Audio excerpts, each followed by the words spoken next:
이제 우리 다 같이 찬송가 303장 부르겠습니다.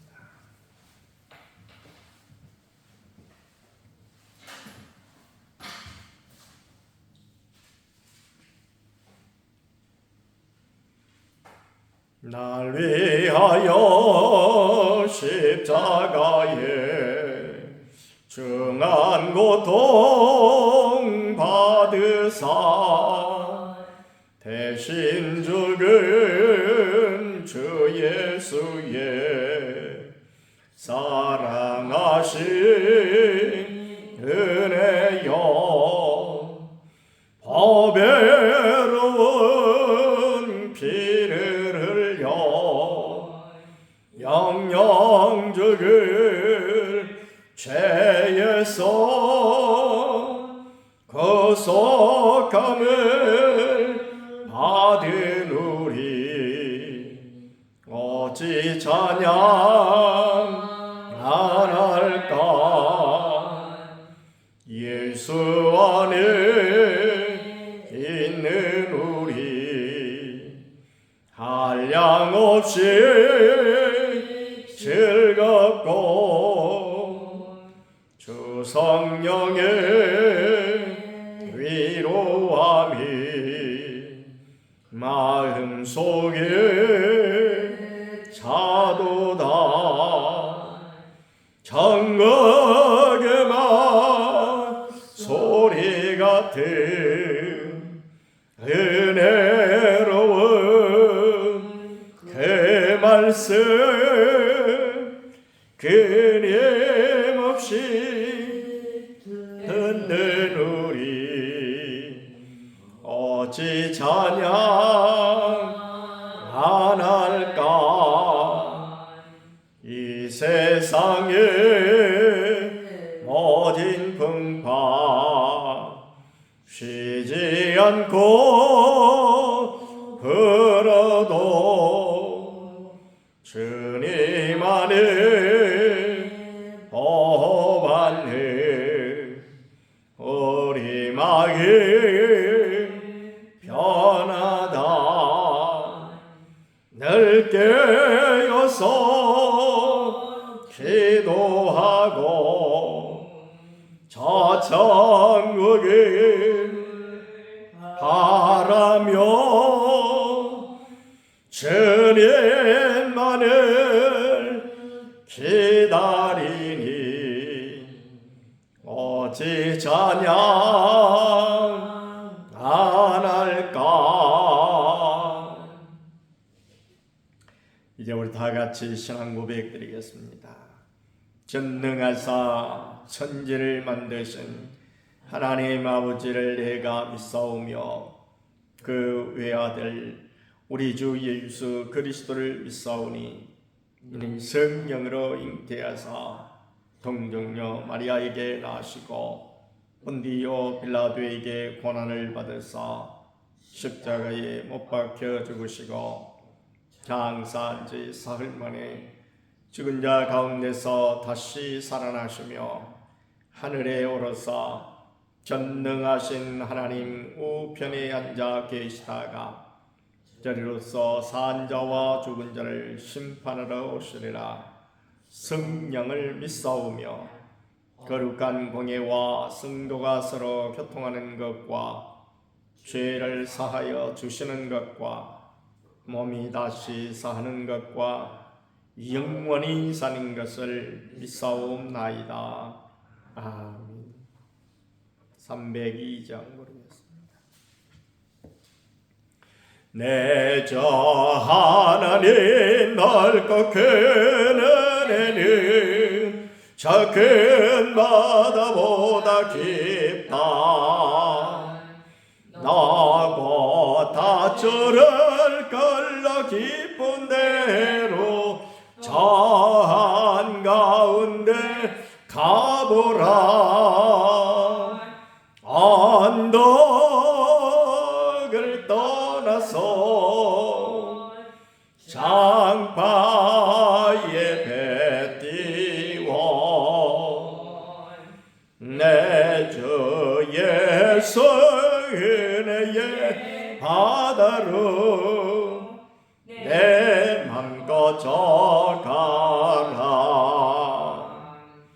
왜 너 인생은 언제나 거기서 저 큰 바다를 결보 거민 모르는 깊은 바다 속을 한번 헤아려 한보나 언덕을 떠나서 장바에 배 띄워 내 주 예수 은혜의 바다로 내 맘 꺼져가라. 많은 사람이 얕은 물가에서 저 큰 바다 가려다가 잘싹거리는 작은 파도 보고 마음 약하여 못 가니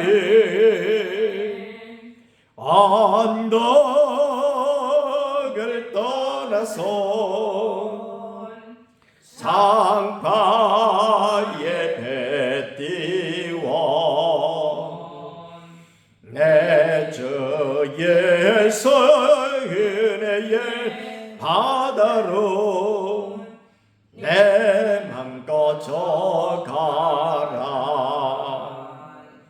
자 곧 가거라 이제 곧 가거라 저 큰 은혜 바다 향해 자 곧 내 너를 저 깊은 데로 가라 망망한 바다로 언덕을 떠나서 장파에 배 띄워 내 주 예수 은혜의 바다로 내 맘 꺼져가라.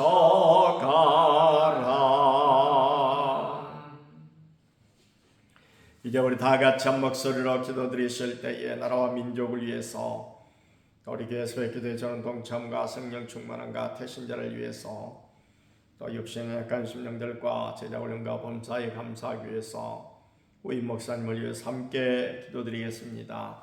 고마우신 우리 아버지 하나님, 오늘도 저희들 참으로 사랑하시사 귀한 새벽을 열어주시고 우리 하나님 앞에 귀한 시간 드릴 수 있도록 은혜 베풀어 주시오니衷심으로 감사드립니다. 주님께서 참으로 사랑하시는 우리나라가 더욱더 우리 하나님을 잘 의지하고 참으로 주님의 말씀대로 살아가는 복된 나라가 되어지도록 은혜위원회를 더하여 주시옵소서.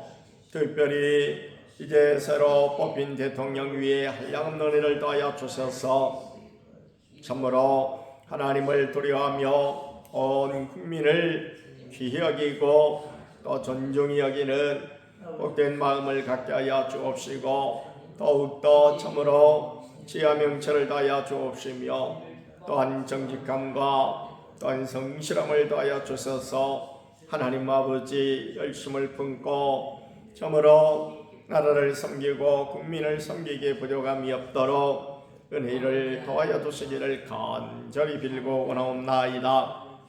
특별히 이 땅에 세우신 교회들을 기억하시고 교회들이 모이게 힘쓰고 기도하게 힘쓰며 서로 사랑하고 복음을 전하게 힘쓰는 아름답고 복된 교회들이 되게 하여 주시기를 간절히 빌고 원하오며 특별히 오늘 사랑교회에 함께하여 주셔서 새벽을 깨워주시사 새벽 시간에 일찍 일어나 하나님 앞에 기도하고 하나님 앞에 부르짖으며 주를 가까이 할 때에 주님께서 성령의 충만함을 더하여 주셔서 악한 세상 가운데서 늘 승리하게 도와주시고 하나님 아버지 또한 이제 우리에게 맡겨주신 귀한 사명을 주님의 능력으로 온전히 감당해내는 복된 심령들 다 되게 하여 주옵소서. 자신과 가정과 자녀들과 교회 나라를 위하여 부르짖을 때에도 주님 함께하여 주시고 응답해 주옵소서. 무엇보다 태신자를 위하여 간절히 구할 때에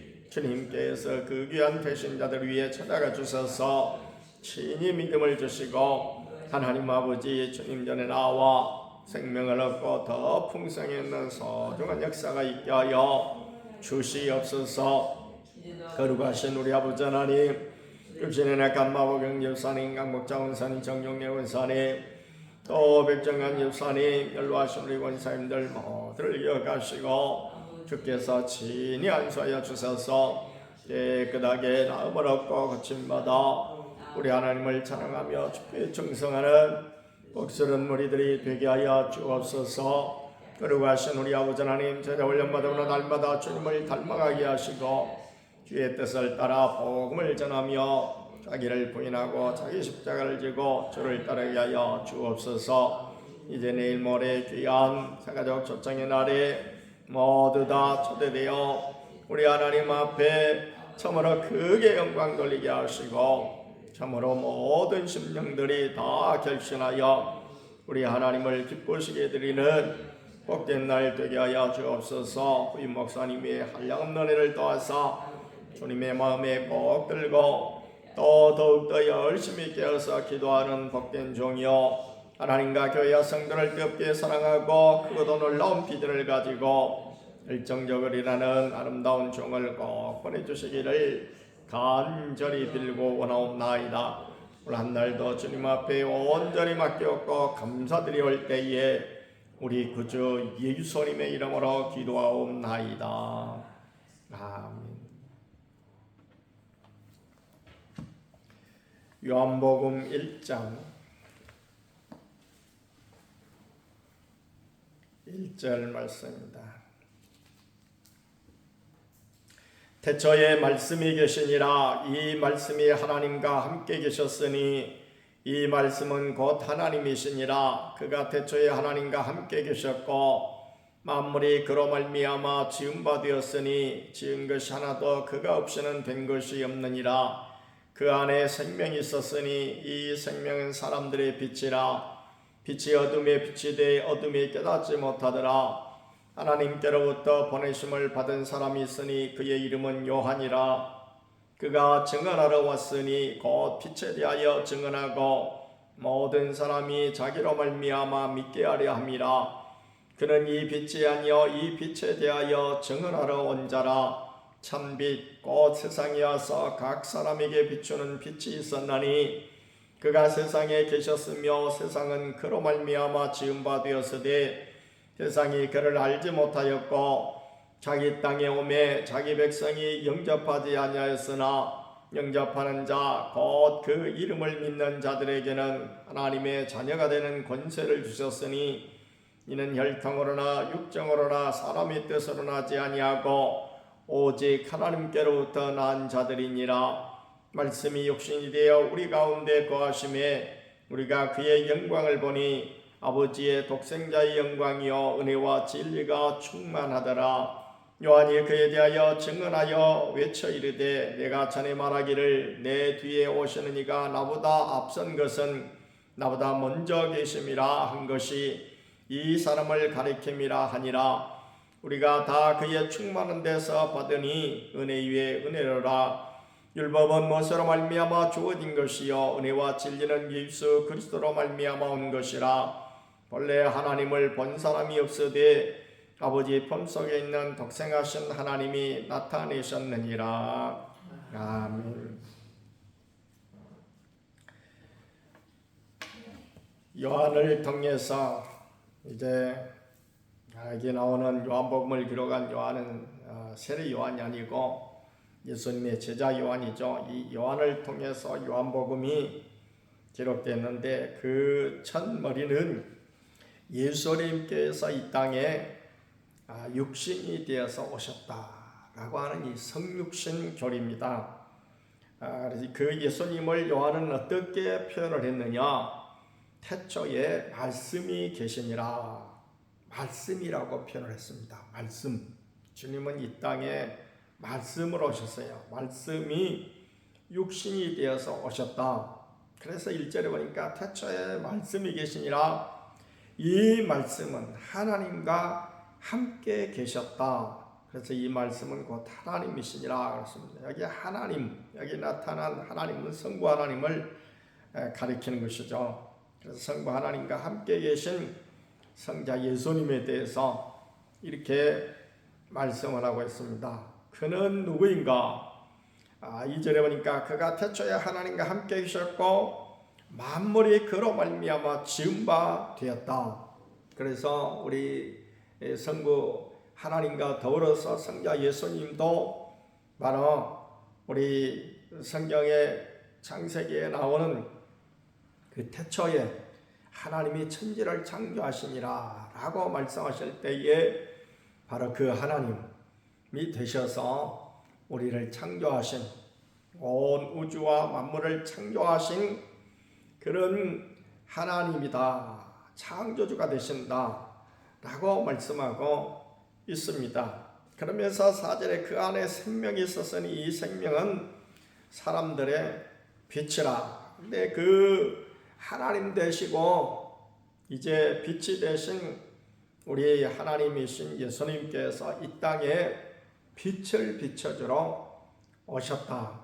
그래서 우리 주님께서 육신을 입으시고 성육신하신 이와 같은 귀한 비결에 대해서 말씀을 하고 있는 것입니다. 예수님께서 이 땅에 육신을 입으시고 오신 이 성육신의 이 비밀은 대단히 우리 신학적으로 볼 때 큰 비밀입니다. 그 비밀의 원천은 무엇이냐?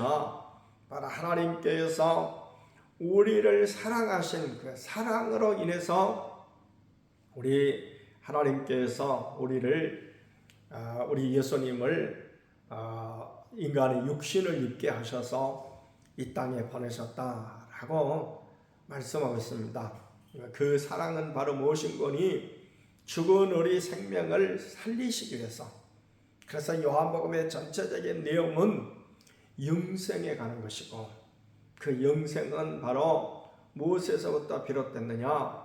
사랑에서부터 비롯됐다. 그래서 요한복음에 자주 등장하는 단어가 영생, 생명, 사랑 이런 것들입니다.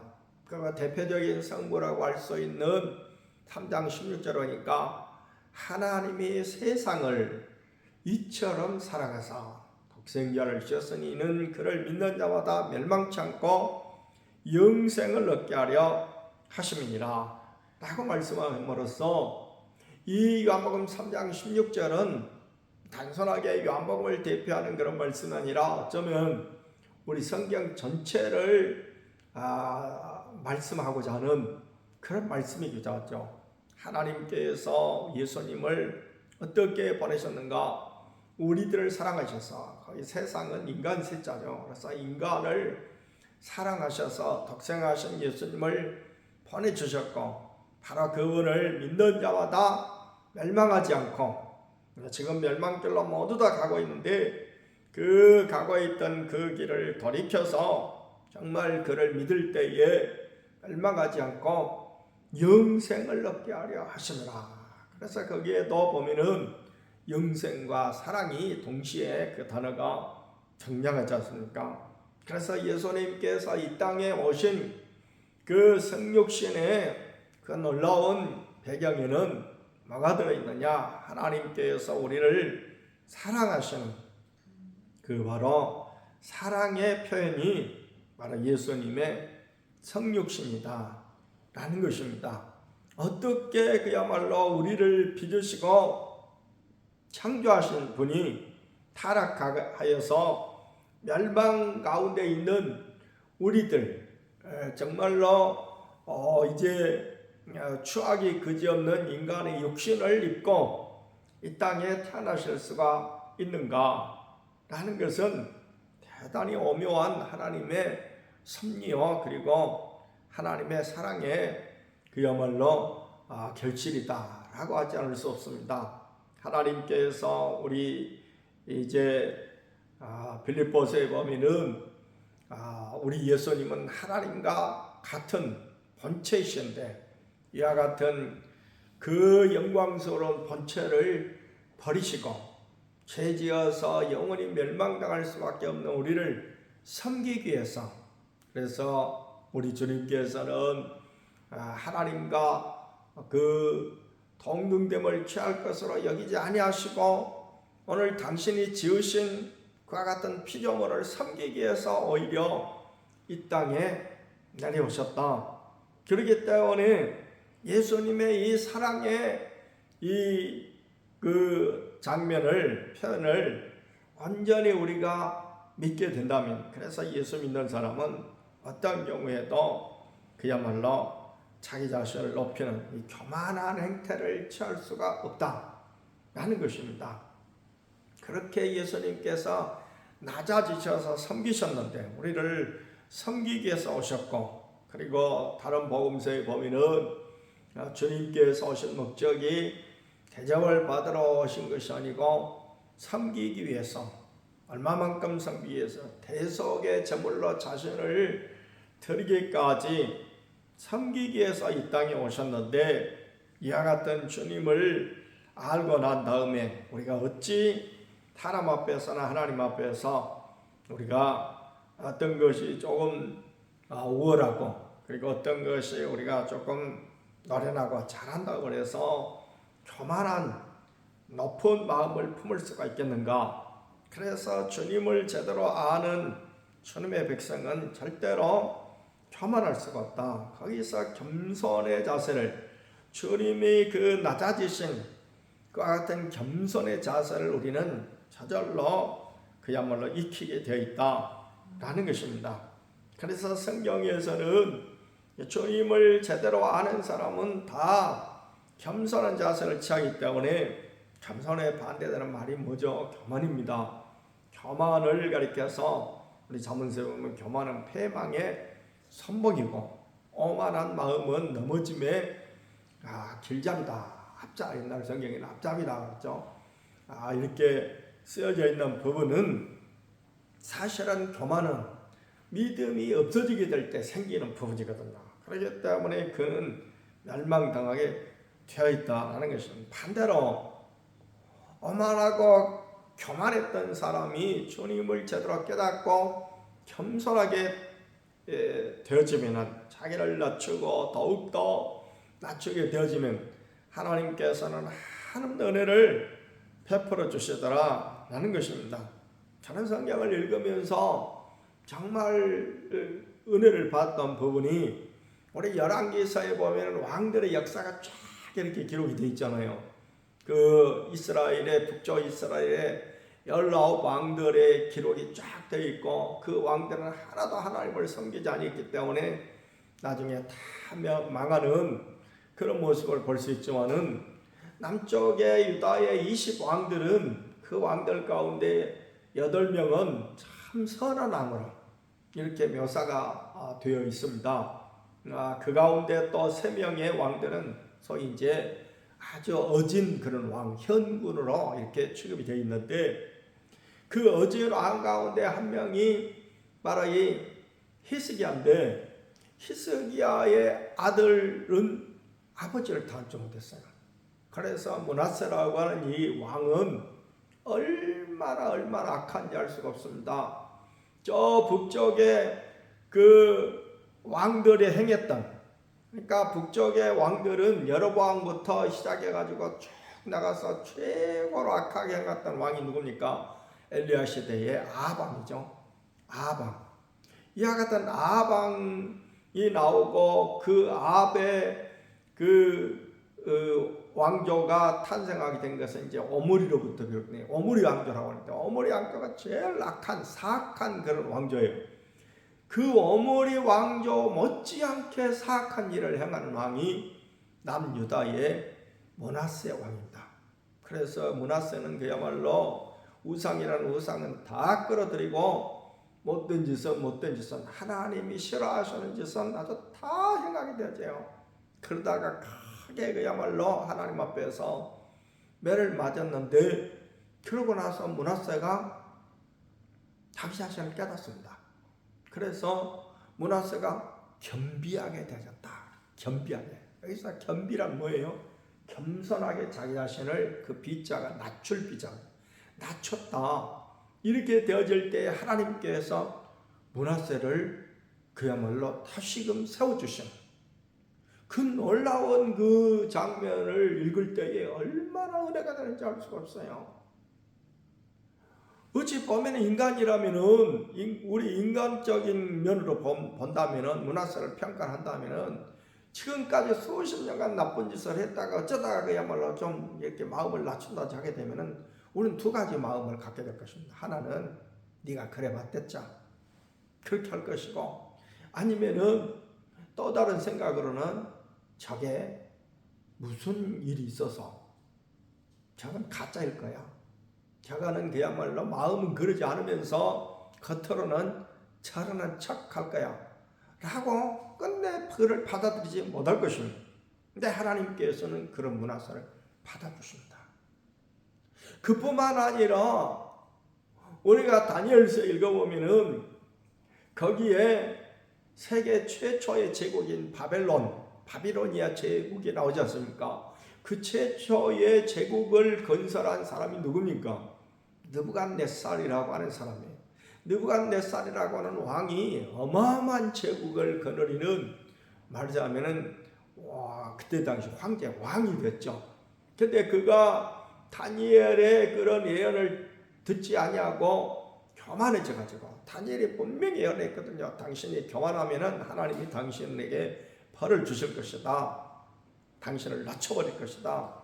그때 그가 그야말로 그런 경고의 말씀을 듣지 않고, 물론 그가 하나님을 믿지 않았으니까 뭐 어쩌면 당연한지도 모르죠. 교만히 행하다가 그 높은 왕에서 쫓겨남을 당합니다. 들판으로 쫓겨나가지고 소처럼 풀을 뜯어먹고 이슬을 맞고 자란다. 그래서 그 몸에서 막 털이 났다고 했어요. 완전 짐승이 돼버린 거예요. 하나님이 직접 죽이지도 않고 그냥 짐승처럼 만들어버렸는데, 짐승처럼 살다가 어느 날 갑자기 깨닫죠.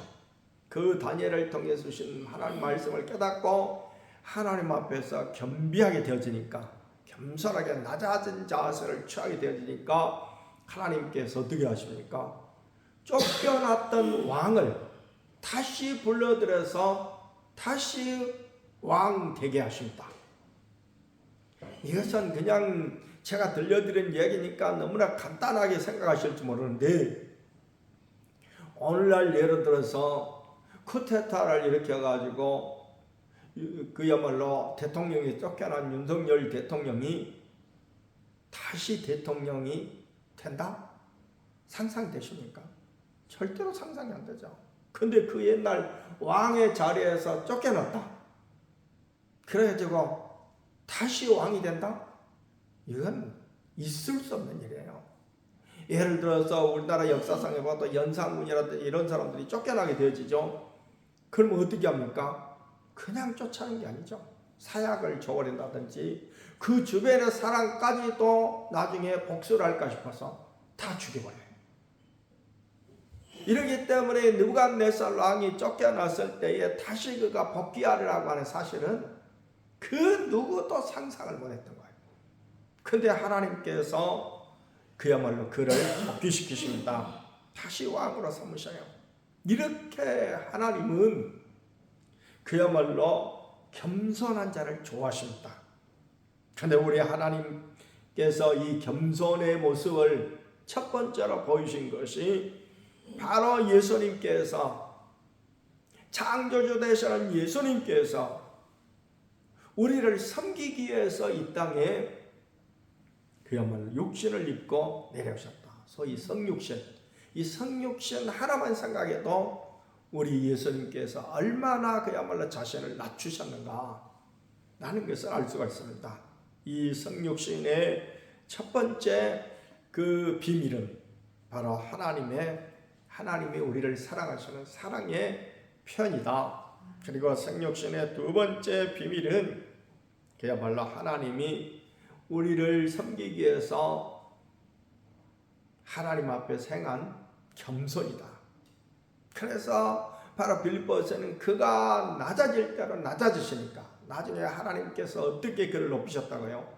그를 그야말로 부활시키셔가지고 영광스러운 몸으로, 그래서 이것을 소위 이제 신학적으로는 비화와 승기라고 합니다. 비화와 승기. 그래서 낮아지시니까 하나님께서 그를 높이 들어 올리셔서 나중에 어떻습니까? 바로 사도행전 1장에 보니까 예수님께서 부활하시고 승천하시게 될 때에 천사가 양옆에 와가지고 그야말로 이렇게 예수님 모시고 가는 아주 이와 같은 놀라운, 근데 그것은 단순하게 예수님 한 번만으로 끝나버린 것이 아니고 우리가 주님을 낮은 자세로 섬기고 이 땅에서 많은 사람을 낮은 자세로 섬기게 될 때에 우리 주님께서 나중에 오늘 우리도 하나님 나라로 올라가는 그와 같은 놀라운 영광을 우리에게 주시는 줄 믿습니다. 그래서 오늘 우리는 주님 성육신하신 주님의 모습을 보면서 예수님의 하나님의 사랑을 여기서 깨달을 수가 있고 주님의 겸손을 우리가 여기서 본받아야 되겠다라는 놀라운 교훈을 오늘 받게 됩니다. 우리가 이 땅에 살면서 이와 같은 두 가지 단어가 오늘 우리 성도의 이름표와 같은 단어가 되어져서 우리가 이 땅에 살아가게 될 때에 우리도 예수님처럼 영광스러운 자리에 들어가는 복된 심령이 되어질 줄 믿습니다. 말씀을 생각하시면서 함께 기도드리겠습니다. 자비롭고 거룩하신 하나님 아버지, 영광을 받으시고 찬양을 받으시기에 합당하신 우리 주님께서 참으로 이제 이 땅에 우리 죄인들의 그 육신을 입으시고 이 땅에 참으로 성육신하신 놀라운 장면을 요한을 통해서 말씀하고 있습니다. 그 성육신은 하나님의 사랑의 표현이고 또 겸손의 모습이라고 하는 사실을 우리가 보면서 우리도 이 땅에 살면서 예수님의 사랑을 가지고 다 살아가고 그리고 예수님의 겸손을 본받아 겸손한 자세로 낮아진 자세로 하나님과 사람을 섬기며 살아갈 수 있는 복된 심령들이 다 되게 하여 주시옵소서.